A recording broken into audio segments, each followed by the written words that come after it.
we're relying on these apps, and they're not transparent. There's no transparency. And to me, this idea that we don't know, people are wondering whether they're shadow banned, they're wondering why they're getting banned, and there's no conversation. And yet I know for a fact there Black creators get banned more often. Black creators are suppressed more often. We all know there's certain things you can't talk about on different apps, or your posts just don't go anywhere. And yet there's no public dialogue around this, really, other than just people talking online and complaining. Well, I was going to say, as you're talking, I think we need to, especially in this era, we're in the era now where smartphones have been around. I mean, a little more like maybe been about, almost 18 years, but I think it became ubiquitous around the 2010, 11.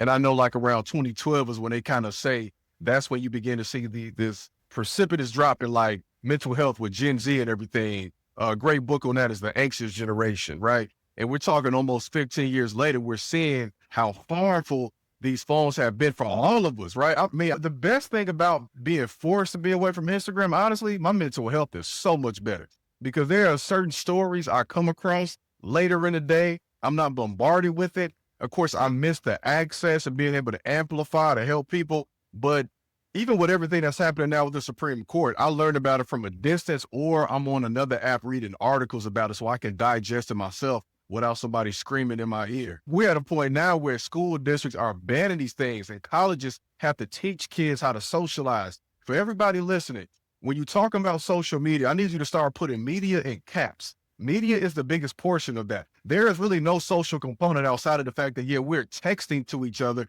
but we are not actually being human with each other. If we look at this as media first, then we can reshape and reconfigure how we think about this. Because I want you to think about your favorite TV shows growing up. Couple things. One, we didn't like our favorite shows because we knew how many views or followers it had. We liked it. Now, of course, some of that stuff is curated, yeah, but we love Family Matters, Fresh Prince, Martin, Friends, or whatever is Living Single. You love it because you enjoyed it with your family or your siblings at home. If then you went to school, you'd be like, did you watch this? And boom, that's the connection. The connection wasn't because when I'm on TikTok and stuff, I'm human. When I see something got 1 million likes, oh, I got to see what the hype is about, right? As opposed to back then, we truly liked it because we liked it. And I'm saying that because even with that, I'm watching Family Matters. I never thought I had a personal relationship with Urkel or Laura Winslow, whatever. And with social media, we assume that we have these personal relationships with people we interacting with, or that this is our community now.